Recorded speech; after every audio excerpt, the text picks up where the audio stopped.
Dans le fond, la démarche qu'on vient vous présenter, c'est une démarche qui date depuis 2016. On va en parler. Le contenu de la présentation, n'ayez pas peur, on ne lira pas tout, mais je voulais qu'elle soit utile après. Il y a quand même beaucoup de choses pratico-pratiques, je juge. Donc, je vais y aller de ce pas. Fait qu'on va vous parler d'une démarche qu'on a mise en place. Dave, dans le temps que j'ai été dans le secteur qu'on va vous présenter, c'était mon client ou mon cobaye. La victime. La victime.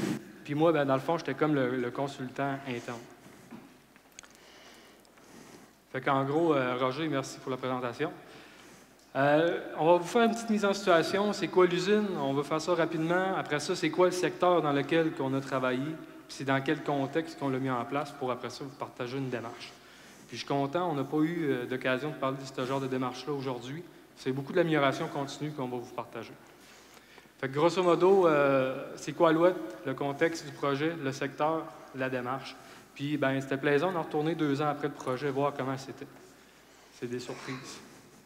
Excusez, faut que je te mette du laser. Hein?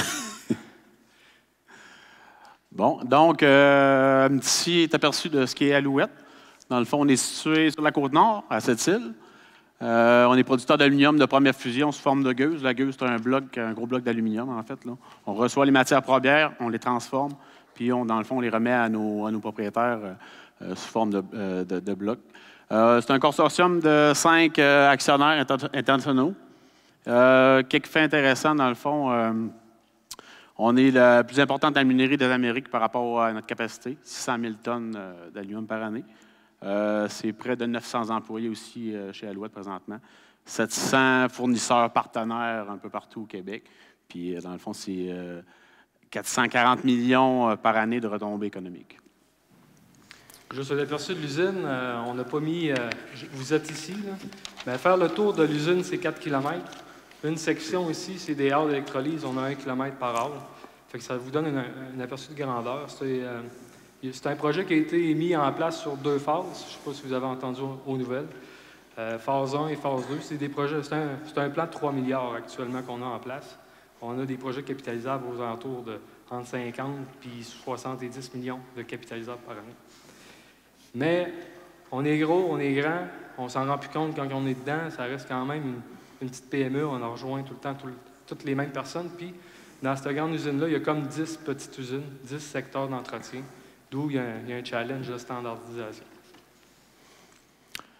Dans le fond, l'innovation aujourd'hui, c'est plus une option, c'est une obligation. Tout va très vite. Comme toutes les compagnies, dans le fond, on vise 0 blessure, réduire l'empreinte environnementale au maximum, augmenter la production, diminuer les coûts, comme la plupart des entreprises. Mais on vise aussi d'intégrer davantage d'automatisation, de robotisation, intelligence artificielle. On réalise des projets de croissance, puis comme le projet va le démontrer, on essaie de moderniser nos pratiques puis de standardiser, en fait. Le contexte du projet et objectif. Dans le fond, en 2016, on a eu l'idée de notre président, c'est de voir le plein potentiel sur 3 grands axes, l'opération, les systèmes d'entretien, puis aussi l'approvisionnement. Fait que c'est de voir au niveau de notre business actuel, avec toute la... On a nos challenges de coûts comme tout le monde. C'est quoi le plein potentiel de ce business-là? Puis qu'est-ce qui s'est fait implanter? C'est un groupe support. Moi, j'en faisais partie avec 2 autres collègues, comme des gens internes. Puis le groupe support, c'était pour accompagner les secteurs, pour améliorer la productivité des gens de maintenance. Souvent, on parle de maintenance, on parle de planification, mais concrètement, quand tu embarques dans les bottines des gens, comment que ça se vit dans le quotidien? Sont-ils vraiment efficaces? Même si on pense avoir une belle adhérence, tout ça, comment ça se passe sur le plancher? Donc, c'est un petit peu la démarche qu'on va vous présenter. C'est dans le secteur MSE, on va vous détailler un peu c'est quoi. Comme j'ai dit, il y avait 10 grands secteurs, on a passé différents. Il n'y a pas un secteur qu'on applique la même recette parce que ce n'est pas le même besoin à combler. Dans le fond, une petite anecdote, quand le projet est passé en 2016, moi, ça faisait 9 ans que j'étais planificateur au MSE. On avait traversé toutes sortes d'embûches. On avait établi plusieurs standards quand même. En voyant les gens qui arrivaient, c'est des gens à l'interne, on les connaît très bien. Moi, j'avais hâte de les voir arriver. Dans le fond, on était déjà rendu à un certain niveau de standardisation et de processus. Mais eux autres, dans le fond, je les voyais comme une aide à venir nous pousser sur les choses qui sont plus difficiles. Mais je me suis rendu compte, plus les gens étaient là, plus il y avait les mains dans toute l'analyse qui amenait, toutes les choses qui venaient challengé, en fait. Même si j'étais très, très, très ouvert à venir à voir l'équipe arriver dans notre équipe, j'ai été résistant au changement, quand même. Dans le fond, en étant là depuis 9 ans environ, j'avais mes vieilles habitudes, j'étais dans mes vieilles bottines, en fait. Les gens viennent nous shaker un petit peu. Même si je suis ouvert, j'ai vécu certaines craintes, puis on va vous en parler un petit peu là, au cours du projet. Là. Fait que Dave, lui, c'est comme du staff. Là. Lui, il avait déjà une crainte, mais imaginez-vous le plancher quand on débarquait. Il y avait eu des Wizards des autres secteurs. Là. Fait qu'on arrive, puis les gens sont comme tous sous leur garde. Même en étant convaincu, j'ai vécu une résistance. Donc, imaginez les gens qui sont même pas dans le contexte. Là. Fait que la mise en contexte, on vous explique rapidement c'est quoi la MSE, puis après ça, on vous parle du fameux projet en question. Dans le fond, une MSE, c'est un gros pont roulant. MSE, machine de service électrolyse. C'est un pont roulant multifonction avec plusieurs outils, dont une grosse pelle, un piqueur, 3 treuils. Dans le fond, fait que c'est un équipement qui est essentiel à nos opérations. Chez Alouette, on en a 18 pour les 594 cuves à entretenir, dans le fond, sur 4 halls. Fait que dans le fond, c'est ça. C'est un équipement qui possède... c'est une petite usine en soi. Elle a son propre réseau d'air, sa propre centrale hydraulique. Donc, comme toute usine, quand il arrive un petit bris, bien, ça a un impact direct sur l'équipement. On est obligé de prendre action tout de suite. Là. Dans le fond, les principaux enjeux qui sont liés à l'entretien de ces équipements-là, c'est beaucoup de travaux en hauteur. Dans le fond, on peut le voir là, sur l'image ici. C'est même pas stagé, là, c'est une image réelle. On voit, dans le fond, des plateformes élévatrices, tous les équipements que ça prend pour entretenir ça. C'est très, très, très condensé. Donc, on a une contrainte de travaux en hauteur. Ça fait plusieurs plateformes en même temps. Il y a beaucoup de coactivité autour de l'équipement. Donc, santé et sécurité, il y a un enjeu là aussi. Il peut y avoir entre 7 et 8 personnes là, sur un entretien là, en même temps sur plusieurs niveaux. Avec les outils, avec toutes les choses que ça implique. Ici, j'ai pris une photo un petit peu la dernière. On est à l'atelier MSE. Il y a vraiment une grande distance entre l'opération et les ateliers d'entretien. On parle d'environ 1 heure et demie d'amener un équipement à l'atelier parce que c'est très lent, sans parler des perturbations à l'opération. Dans le fond, le but ultime de nos entretiens, c'est de faire le maximum dans la semaine d'entretien. Les entretiens de ces ponts-là, c'est aux 2 mois. Donc, quand l'équipement, on réussit à l'amener en entretien, selon un calendrier, on ne veut plus qu'il revienne avant 2 mois, dans le fond. Fait que c'est un des enjeux qu'on a. Puis, dans le projet, ce qu'on a rencontré aussi, c'est l'efficacité en début de poste. Il y a beaucoup de tests à faire sur les machines. Le cadenassage, je vais appeler ça des chicanes, dans le fond, pour les ciseaux, les plateformes élévatrices. Quand il n'y avait pas de structure, les gens se dépêchaient à aller prendre le ciseau pour travailler ces machines. Fait que c'est un des principaux enjeux qu'on a eu pendant le projet. Dans le fond, en arrivant dans le secteur, c'était garanti que ça prenait... il y avait 6 ciseaux élévateurs pour l'atelier, pour une 12aine de mécanos, puis 6 électros. Puis on dit tout de suite, vous allez voir, ça vous va en prendre 2, c'est sûr. On a tout le temps en manque de ciseaux et tout ça. Puis juste finaliser, ces deux sections de rails dans lesquelles on apporte le pont vers les ateliers. C'est pas comme un véhicule mobile qui roule, puis c'est pas grave si on a oublié de faire un rework. C'est quand même de l'impact. La démarche? Dans le fond, la démarche, c'est rien de nouveau. Pour ceux qui ont fait de l'amélioration continue, en français, on dit une démarche DMAAC. Dans les prochaines... j'allais dire acétate, là, mais c'est même pas de mon nom non plus, quasiment. Mais dans les prochaines diapos, dans le fond, on va vous expliquer un petit peu chacune des étapes, qu'est-ce que ça a impliqué.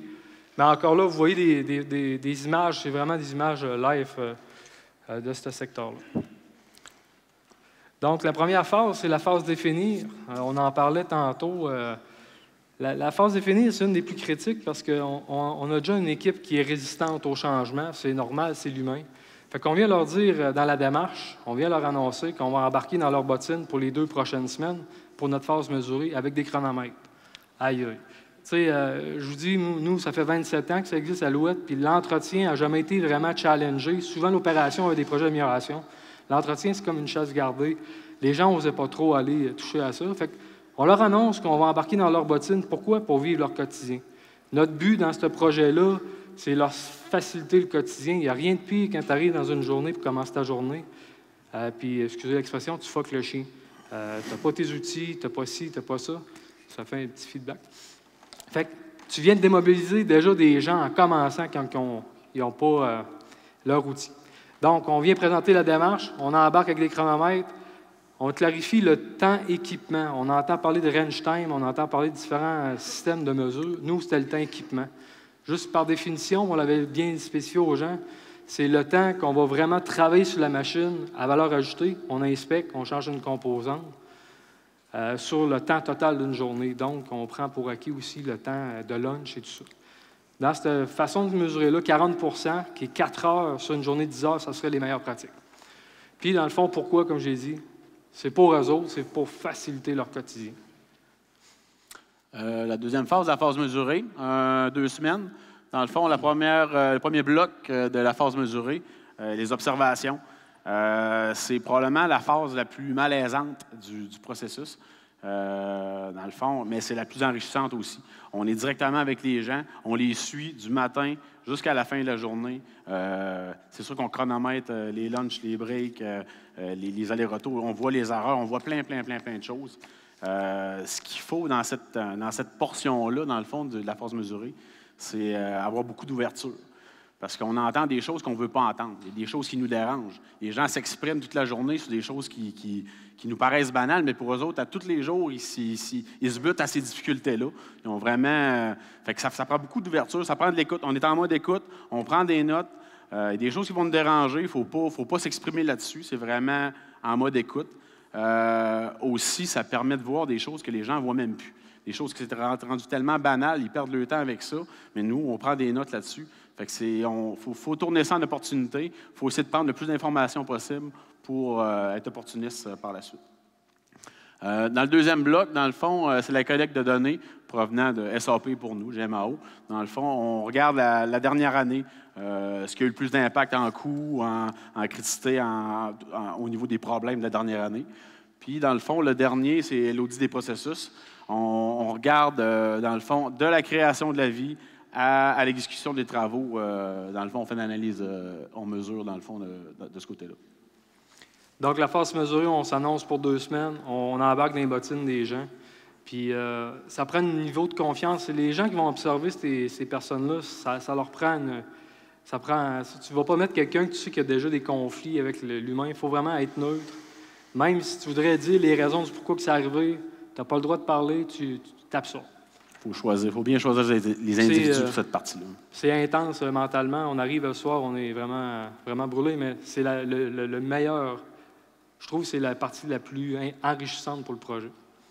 Donc, la phase analysée par la suite, ben là, on a collecté toutes les données. On ne vous a pas dit comment on les collectait, les données de temps équipement, mais on vient séparer les déplacements, le cadenassage, le positionnement. C'est-tu requis ou c'était une opportunité ou un gaspillage? Fait qu'on vient analyser nos temps équipement. Je vais vous montrer tantôt rapidement un autre slide. Dans chaque opportunité, on regarde dans chaque grosse transport, dans chaque grosse portion, dans le fond, quand on décortique une journée, on regarde les solutions de gaspillage puis les solutions potentielles. Puis, dans le fond, on arrive à leur présenter à la direction du secteur, en fonction de ce qu'on a vu, un plan de match. Mais on veut vraiment faire accepter le plan de match avant de faire la prochaine étape. Parce que ce qu'on ne vous dit pas, c'est qu'on s'implique totalement dans la démarche. On n'est pas là juste pour donner des recommandations, bye-bye. Parce que la prochaine phase, qui est l'améliorer, on est avec les gens pour l'implanter. Fait que, grosso modo, dans le cas des MSE, on avait 28 % de temps équipement. C'est 2,8 heures que les gens étaient capables vraiment de travailler sur une machine sur une journée de 10 heures. On parle des meilleures pratiques de 40 %. Puis quand on décortique chaque petite boulette, si vous voulez, bien, on a du temps. Je vais me pogner, on voit vraiment rien. Dans le fond, quand on décortique une journée, on a des pauses, des repas, il reste le temps requis. Puis on va décortiquer les temps administratifs. Il va tout le temps avoir du temps pour rentrer des données dans SAP. Il va tout le temps avoir du temps pour préparer nos travaux. Il va tout le temps avoir des déplacements. Il va tout le temps avoir du cadenassage et ainsi soit-il. Donc, dans ce cas-là, 2,8 %, vous voyez, on avait 2,8 heures. Le reste, c'était tout le temps alloué pour la tâche pour une journée de 10 heures. Puis dans le fond, quand on arrive, il faut regarder le plein potentiel, je vous ai dit. Mettons qu'on serait avec une baguette magique, puis on enlèverait toutes les opportunités ou les activités adressables. Le 2,8 heures, je le diviserais par le temps qui me reste sur 6,6, qui me donnerait, dans ce cas-là, pour ce secteur-là, 42 %, ça serait le maximum en fonction de ce qu'on avait mesuré. C'était notre point de départ. Puis dans le fond, comme je vous ai dit, je ne rentre pas dans le détail, vous prendrez le temps de le lire si ça vous intéresse, mais c'était sur 100 % des sources de gaspillage, on avait un pourcentage sur le cadenassage, principalement préparation des équipements. Avec toute l'info qu'on avait pris puis recueillie, on marquait les causes de gaspillage, puis on a regardé c'est quoi la solution potentielle qu'on pourrait mettre en place. Puis dans le fond, où que vous voyez des crochets, c'est tout ce qu'on a réussi à attaquer. Dans le fond, la suite de la phase analysée, on en a parlé tantôt. Là, ce qui a été mesuré dans le secteur en 2016, 28 % de temps équipement, souhaité 40 %. On garde, dans le fond, l'idée, dans le fond, que c'est 42 % au maximum qu'on est capable d'avoir.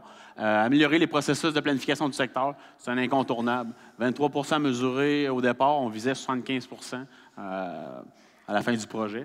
Dans le fond, augmenter le nombre de tâches de travaux supportés par des tâches spécifiques.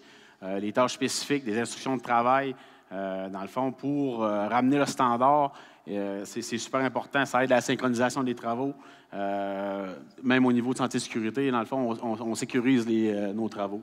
On a un petit peu une idée de ce qu'est un cycle d'une tâche spécifique. Une fois qu'elle est créée, on peut voir tous les cycles. C'est sûr que l'impression, dans le fond, on remet ça aux gens. Mais une des phases qui est très, très, très importante, c'est le feedback.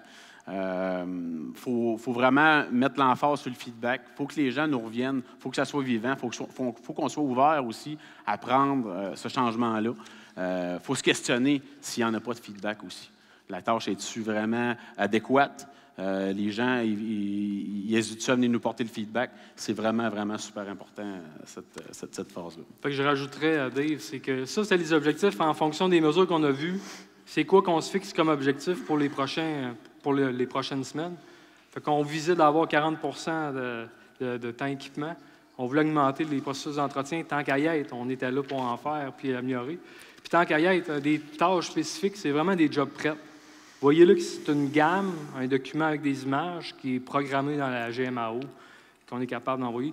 30 % ça représentait sur 100 heures. Il y a 30 % de ces heures-là dans la cédule qui étaient accompagnées de jobs prêts.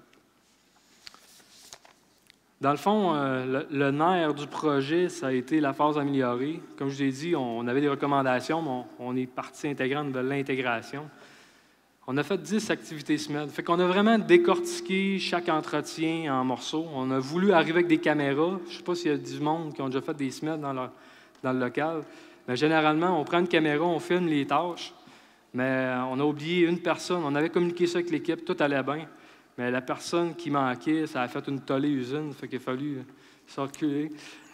Donc, on a pris le temps d'observer les tâches à 3-4 reprises par après avec les gens.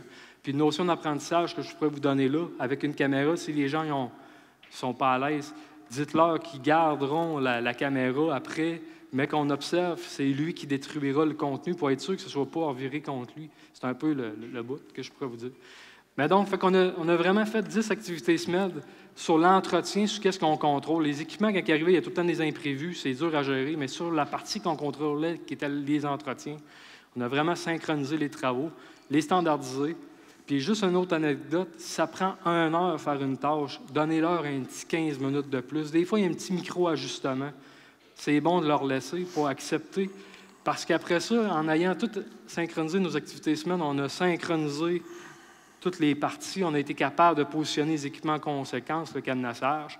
En étant standard, on a pu se définir les outils requis pour l'entretien. On a amené des panneaux d'outils au niveau des ciseaux. Souvent, les gens sont dans les airs. Il me manque un marteau. Tu redescends en bas, tu remontes. Avec leur outil. Puis, une fois sur deux, ça arrivait qu'on avait de l'entretien, puis on avait besoin de changer un rouleau sur des fûts d'un 28 tonnes. Tu avais le choix de demander à Dave d'en sortir systématiquement, puis à un moment donné, tu as une boîte, tu ne sais plus quoi faire, ou de ramener dans un coin consommable des systèmes une fois sur deux qu'on a besoin pour éviter que les gens aillent au magasin ou de surconsommer. Mais ça, on a pu mettre un Kanban en place en fonction de tout ça. Fait que le nerf de la guerre, il se passe ici. On a standardisé avec les gens.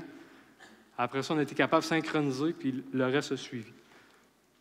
On implantait des nouvelles choses. Dans le fond, on se rend compte que l'utilisation de GMAO, SAP dans notre cas, c'est pas facile pour tout le monde.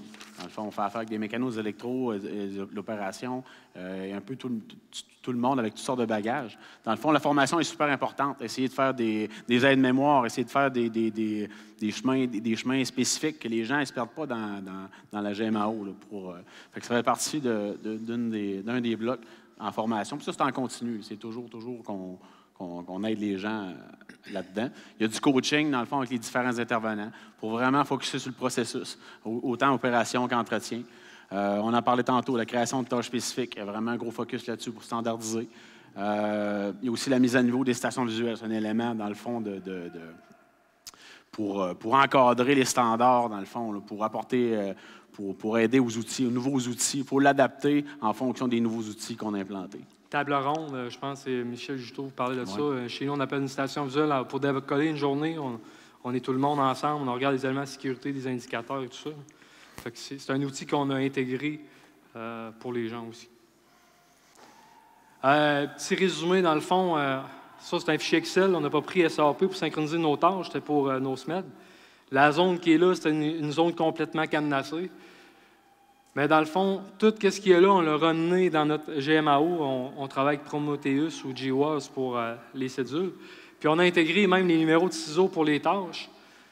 Puis le nerf de la guerre de ce projet-là, ça paraît niaiseux, mais c'est une fiche résumée. On avait les tâches à faire selon les entretiens, puis les gens avaient des numéros de ciseaux alloués à eux. Puis ça a été ça le nerf de la guerre. Si la personne ne respectait pas qu'elle avait ce ciseau-là pour cette tâche-là, il y a quelqu'un d'autre qui attendait après. Fait que, indirectement, là, c'est pas, ils n'ont pas eu le choix de s'entendre, que ça se respecte. Sans quoi, on n'aurait pas été capable de maintenir ce projet-là. Puis, chaque instruction de travail ou les tâches, on l'a remarqué aussi, le temps requis pour faire la tâche, avec un petit peu plus de temps pour pas que les gens se sentent brimés. Parce que souvent, tu as des petits ajustements qui viennent. C'est chiant de retourner 2 jours plus tard, faire l'ajustement parce que tu n'as pas eu le temps, puis ça aurait pris 15 minutes.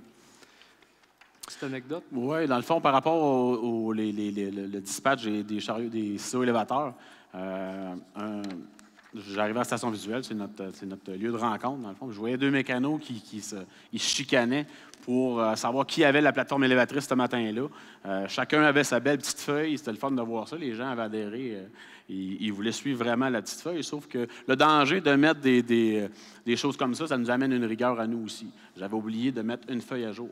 Fait que les 2 personnes se chicanaient pour l'élévateur ciseau, mais c'était vraiment de ma faute. C'est le fun de voir que les gens adhèrent, sauf que ça prend de la rigueur, dans le fond, pour la documentation. Il faut être vraiment, vraiment serré là-dessus. Puis, une autre petite anecdote, souvent, là, on se faisait challenger, on a dit tant de temps pour la tâche, on leur a laissé du temps, puis les gars nous en revenaient. Non, ça m'a pris plus de temps. Donc, au lieu de changer ça tout de suite puis d'avoir une répercussion sur tout, on en retourne avec les gens pour comprendre. 9 fois sur 10 que la personne avait ouvert une parenthèse qu'elle n'aurait pas dû. Puis 1 fois sur 10, on va le corriger. Fait avant de changer rapidement, aller retourner avec les gens. Je ne veux pas dire que c'est pas bon de ne pas le faire, mais il faut aller comprendre concrètement puis le vivre avec l'individu. Dans le fond, ici, c'est juste des petites photos, des exemples, dans le fond, de ce qui a été fait. On peut voir ici un panneau 5S typique, dans le fond, avec les outils, toutes les pièces qui sont nécessaires pour une tâche en particulier. Ici, les élévateurs à ciseaux qui avaient été numérotés en fonction de la fiche colorée qu'on a vue tantôt, avec les outils, les panneaux outils qui sont dedans. Tous les tiroirs, dans le fond, numérotés avec les pièces dedans, avec des minimums, maximums. Ça, c'est l'intérieur des tiroirs, dans le fond. Tu peux... dans la phase contrôlée, dans le fond, c'est en continu. On a créé des formulaires d'inspection pour les 5S. Les formulaires d'inspection de Kanban aussi, parce que peu importe l'outil qu'on implante, il faut s'assurer que le standard reste. Donc, un formulaire pour respecter les minimums, maximums des outils. Des indicateurs aussi pour forcer l'utilisation des tâches spécifiques. On veut améliorer le standard, mais il faut forcer aussi la planification. Puis des audits de processus d'entretien, dans le fond, on essaie de standardiser les processus. Il faut faire des audits pour contrôler ça. Dans le fond, la phase en continu, les audits, c'était aux 3 mois, une fois qu'on partait avec le secteur, qu'on continuait. Pendant qu'on était dans la phase améliorée, on allait aux 2 semaines auditées pour essayer de ramener le secteur. Pour cette partie-là, dans le fond, l'implication du superviseur est hyper importante. Là. Ça va être lui qui va être le gardien là, de tout ça, là, ce qui est formulaire. C'est ça qu'on ajoute beaucoup de choses, sauf que ça a tellement d'impact positif. Son implication est vraiment, vraiment importante. Dans le fond, encore des exemples. Dans le fond, les formulaires d'inspection de 5S qu'on parlait tantôt, les tiroirs de Kanban. Puis là, dans le fond, c'est là qu'on mettait nos formulaires de tâches spécifiques. Normalement, chaque tâche spécifique devrait être imprimée à chaque fois qu'on planifie les travaux. Sauf que là, on a pris cet alignement-là pour le début du projet, dans le fond, pour être sûr que nos gens avaient une version imprimée, plastifiée, qui puisse amener ça sur l'équipement. Les résultats? Fait que dans le fond, tout ça, c'est beau. Puis quand je voyais des présentations comme ça dans les années passées, je voyais, oh non, c'est donc bien... comment qu'on fait pour aller là? Puis je suis content de voir que nous, ce bout-là, on a réussi à le faire. Mais c'est pas toute l'usine qui est de même en passant. On a vraiment du chemin à faire à différents niveaux.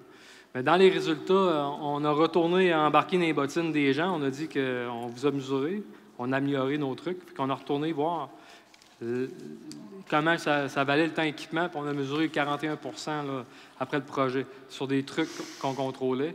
Les processus, dans le moment qu'on était là, on était rendu à 65 Le processus d'entretien, ça appartient pas juste au planificateur, tu as différents joueurs là-dedans.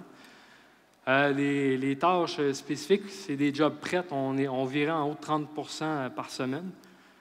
Mais qu'est-ce qui est incroyable, c'est la mobilisation des gens qui ont continué. La mobilisation, ça a été positif à tous les niveaux. Les temps d'entretien, vous donnez une idée, la machine a rentré, puis ça prenait 5 jours pour faire l'entretien dessus, pour le long terme qu'on appelle. Puis en faisant la synchronisation des travaux, on était capable de finir l'entretien en dedans de 3 jours. Mais on n'a pas dit aux gens, on retourne la machine dans le champ, là, ça les aurait fait, excusez l'expression, chier. On a dit, on va garder encore l'équipement 2 jours dans l'atelier pour être capable de continuer à faire du backlog ou des projets d'amélioration. Ça nous a aidé à faire l'acceptabilité du projet. Les fameux ciseaux, c'est ici, on n'a pas eu de besoin d'en acheter 2, en fait. Là. On a augmenté de 85 le temps de disponibilité de nos ciseaux pour les tâches d'entretien. Puis je ne l'ai pas montré dans le tableau, mais on avait des zones jaunes après. C'est que les gens, il faut qu'ils se parlent ensemble. Avec la station visuelle, les gens pouvaient se coordonner. Puis côté fiabilité, bien, quand tu es rendu standard faire un entretien, c'est plus facile à gérer les écarts. Sans avoir dit quoi faire avant le SMED, tu avais des mécanos qui ne faisaient pas nécessairement les mêmes tâches d'entretien. Fait que c'était dur de contrôler les écarts. Ça, on s'est amélioré là-dessus aussi. Puis au niveau usine, comme j'ai dit, c'était pas juste au MSE, on a fait 6 secteurs. La moyenne d'usine, on a réussi à doubler, c'était notre objectif en 2016. Oui, on a amélioré la disponibilité des équipements. 400 instructions de travail, les gammes, on en continue encore, puis on est comme victime de notre succès, on n'est pas capable de fournir. Là. Comment ça fonctionne? Je vais vous donner une idée. Le jeudi, pour la semaine suivante, les cédules sont comme cannées. Mais les secteurs vont nous faire les demandes des jobs à créer des instructions pour la semaine suivante. Puis là, bien, quand on voit ça arriver le vendredi, nous autres, on n'est plus capable de fournir à la demande. Puis là, on y va en priorité avec les équipements critiques. Des activités SMED, on a fait du Kanban, des 5S, mise à jour des stations visuelles. Les stations visuelles, c'est des outils pour les gens d'opération et d'entretien. C'est pas pour le grand patron. Il faut qu'il y ait des choses qui parlent pour les gens. Fait qu'au MSE, qu'est-ce qui est important? C'est pas de savoir qu'ils sont en retard dans les halls en termes d'opération. C'est leur statut d'équipement. J'ai-tu tous mes ciseaux? J'ai-tu mes outils? J'ai-tu tout ce qu'il me faut? Puis, il y a quelqu'un qui a eu, je peux dire, le bonheur aujourd'hui de nous avoir inscrits au Salon des meilleures pratiques en 2017. Puis on a sorti avec le prix de bronze. Fait que ça, c'est incroyable. Puis en parallèle, on photographie beaucoup nos articles magasins. C'est beau d'avoir une belle nomenclature, mais des fois, tu as des valves, puis j'ai-tu vraiment la bonne? On est rendu au-delà de 23 000 articles photographiés dans notre système de GMAO. Puis ça, on n'a pas demandé à l'externe, c'est à l'interne. Il y a des gens qui sont sur des travaux légers. On s'est organisé pour bâtir quelque chose. Facteur de succès, c'est facile à dire, mais il faut que les objectifs soient traduits auprès de tes utilisateurs. Moi, si j'avais dit qu'on va sauver du temps puis on va couper du monde, là, c'est sûr que les gens n'auraient pas embarqué. Mais moi, qu'est-ce que je leur ai dit? C'est clair que quand tu vas rentrer le matin, il Tu vas avoir ta méthode, les pièces, puis les bons outils, puis ça peut mobiliser la personne, puis sa journée, elle va bien aller. L'implication des employés, c'est clair que c'est essentiel. Sans eux, il n'y a rien qui marche. L'amélioration continue, correction des écarts, suivi, contrôle, ça, c'est facile à dire, mais c'est notre rigueur à avoir comme gestion. Donc, quand tu as ton équipement, puis tu as tes pièces, ta méthode, tes outils, le mécano, lui, ou l'électro, il ne peut pas demander mieux que je m'en vais travailler. Là. Fait que 2 ans après le passage, c'est des images qui ont été prises dans le dernier mois. Puis en passant, moi, je ne suis plus dans ce secteur-là. Je suis rendu ailleurs dans l'usine. Dave également. Alors, on a retourné prendre des photos. Puis on n'a pas fait on n'a rien camouflé. Là. On voit des erreurs, on ne vous les dira pas, mais la vue d'ensemble est très bonne.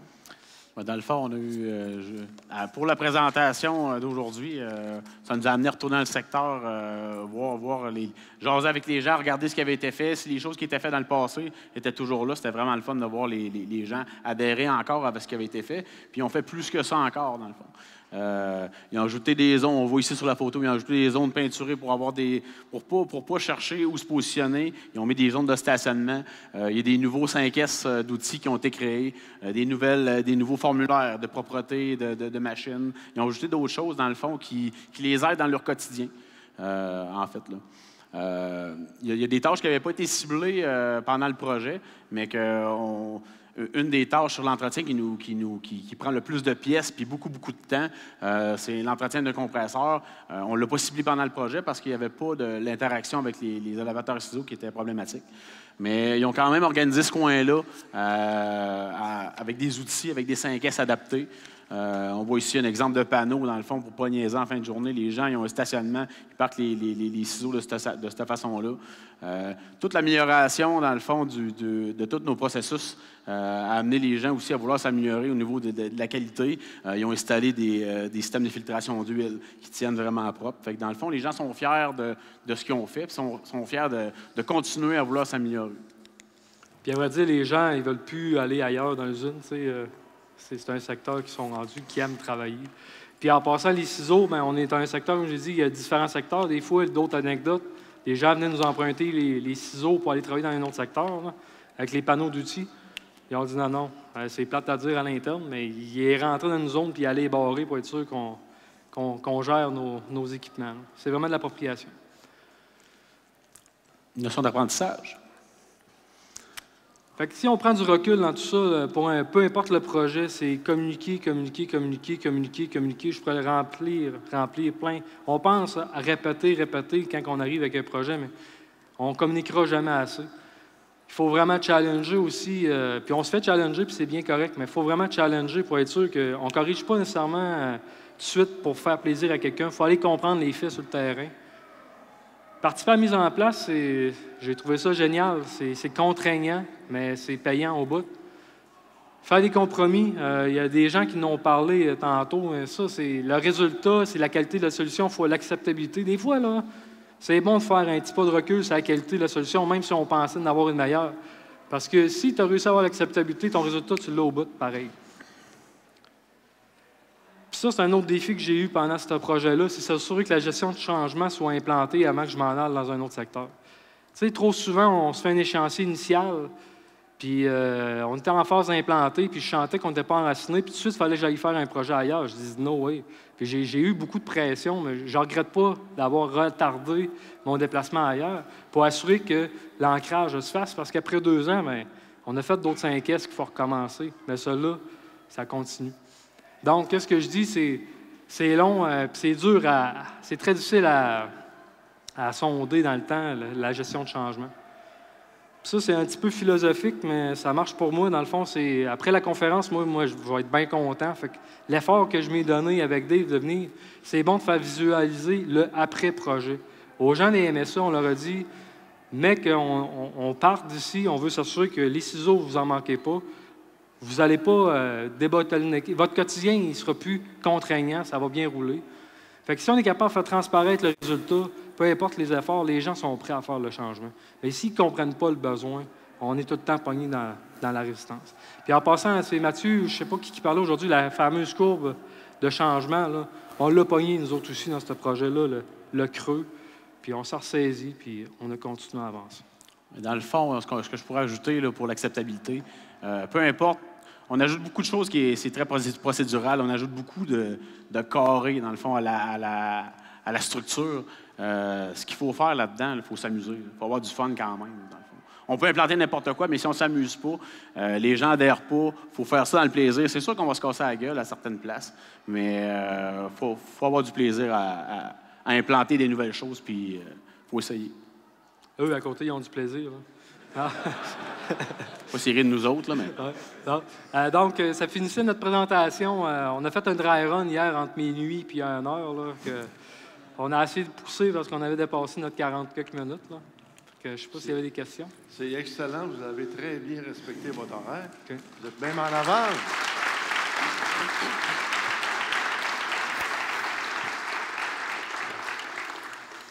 Bon, est-ce que j'ai des questions pour ces deux messieurs-là et leur cas?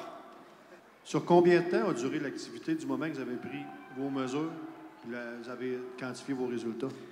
C'est grosso modo, initialement, on visait 2 à 3 mois. Puis dans ce projet-là, ça a pris 4 mois. Tu sais, pour dire qu'on est sorti.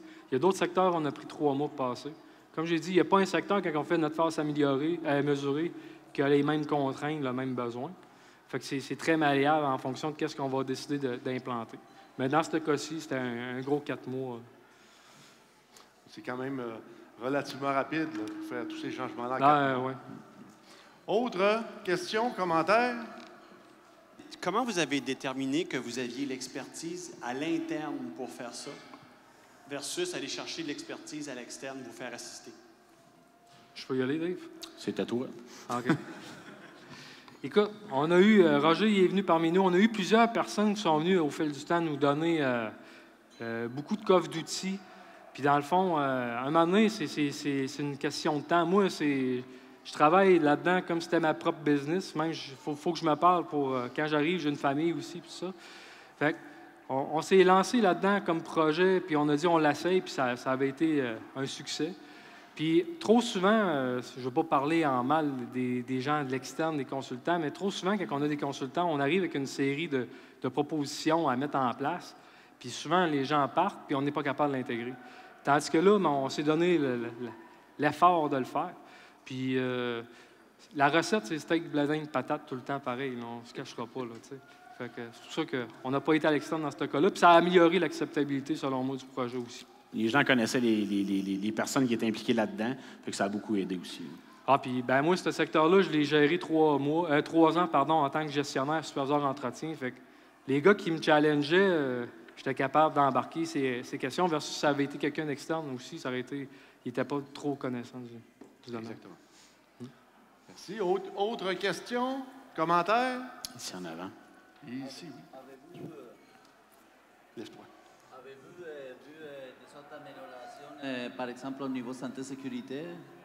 Ah, c'est clair, ça a un impact direct. La culture chez Alouette, santé-sécurité, était quand même assez bien intégrée, malgré que je sais que Jean-Robert Claveau va nous parler de l'évolution de la culture en santé-sécurité. C'est la même qu'en fiabilité. Là. On a encore du chemin à faire, mais c'est sûr que quand tu as les bons outils, tu ne fais pas de bypass, ta routine, là, c'est la routine qu'il faut challenger nos gens. Il faut qu'ils s'en rappellent. Y a-t-il quelque chose de différent aujourd'hui? Non, c'est correct, on va faire le travail. Mais oui, ça s'est amélioré. Mais les genres d'événements, on n'est pas à l'abri de ça. Ça tient un fil. Cette année, juste pour vous donner un exemple, il y a des petites cordes pour descendre une échelle pour embarquer dedans. C'est une petite corde de nylon. Il y a quelqu'un en la coupant avec une drape d'air, un petit nylon dans l'œil. Tu sais, c'est rendu des petites banalités, mais il faut tendre vers zéro tout le temps. Fait que, oui, ça a un impact. Mais c'est sûr que la création de tâches spécifiques, comme on parlait dans la présentation, l'aspect santé-sécurité est regardé. Il y a des choses que les gens ils osent faire si on ne les regarde pas. Dans le fond, s'ils sont tout seuls pour faire une tâche, ils vont prendre des raccourcis plus facilement. Si les gens, ce n'est pas ancré, ils vont prendre des raccourcis. Mais là, on les regardait, on les chronomètre, on regarde. Non, c'est ça. Là. Fait que si on voyait des choses qui n'avaient pas d'allure, ben, comment on peut faire autrement pour faire la même tâche? Fait que oui, dans le fond, l'aspect est touché là, avec un processus comme ça. En plus, si tout est bien encadré, chaque chose à sa place, hop, tu mets les chances de ton côté. Autre question ou commentaire?